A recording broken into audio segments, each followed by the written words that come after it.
नमस्कार, आपण पाहताय कोकण वार्ता न्यूज. कोकण वार्ता न्यूज मध्ये आपलं सर्वांचं स्वागत. पाहुयात बातमी सविस्तरपणे.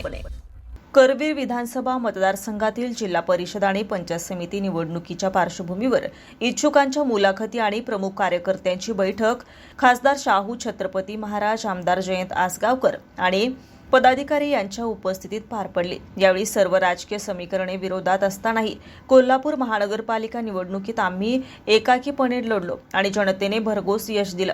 या यशानंतर मिळालेला पाठिंबा, शुभेच्छा आणि ऊर्जा घेऊन जिल्हा परिषद आणि पंचायत समिती निवडणुका आम्ही अधिक ताकदीने लढणार आहोत असा आत्मविश्वास उपस्थितांना दिला. यावेळी राजेश लाटकर, जिल्हा परिषदेचे माजी उपाध्यक्ष शशिकांत खोत, गोकुळचे संचालक बाबासो चौगोले, चेतन नरके, श्रीमती उद्यानी साळुंखे वहिनी, बबनराव रानगे, रामकृष्ण पाटील, अमर पाटील, रसिका पाटील, महेश पाटील यांच्यासह करवीर विधानसभा मतदारसंघातील माजी जिल्हा परिषद, पंचायत समितीचे सदस्य, कार्यकर्ते आणि पदाधिकारी मोठ्या संख्येने उपस्थित होते. असलम शेख, कोकण वार्ता न्यूज, रत्नागिरी. ताज्या बातम्या आणि नवनवीन घडामोडी पाहण्यासाठी आजच आमच्या कोकण वार्ता न्यूज चॅनलला लाईक करा, सबस्क्राईब करा आणि बेल आयकॉन प्रेस करा आणि पाहत रहा कोकण वार्ता न्यूज.